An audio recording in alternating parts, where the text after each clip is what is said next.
জীবনে এগোতে হলে কারোর লোকের কথা গুরুত্ব দিয়ে লোকের কথা মন দিয়ে এগোনো যায় না। উম, লোকে কি বলবে বা না বলবে কিছু যায় আসে না। লোক এক সময় আপনাকে একরকম কথা বলবে, তারপরে অন্য সময় অন্যরকম কথা বলবে। ধরুন আপনার বয়স 30 বছর, আপনার বিয়ে থা হয়নি, আপনি এখনো অবিবাহিত। তো লোকে আপনাকে এটা বলতে পারে, এ বাবা, আপনার এখনো 30 বছর হয়ে গেছে, আপনি এখনো বিয়ে করেননি, আপনার বয়সে তো অনেকের এক বা দুই ছেলে মেয়ে হয়ে যায়, তারা সুখে শান্তিতে সংসার করে।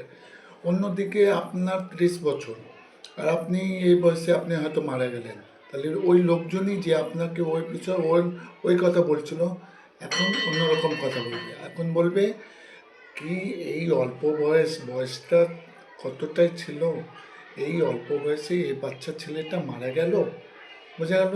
তো সুতরাং জীবনে এগোতে হলে আপনাকে কারোর কথা কানে নিতে হবে না। যে যা বলছে বলুক, আপনাকে আপনার সঠিক পথে এগিয়ে যেতে হবে, আপনার যা মনে হয়।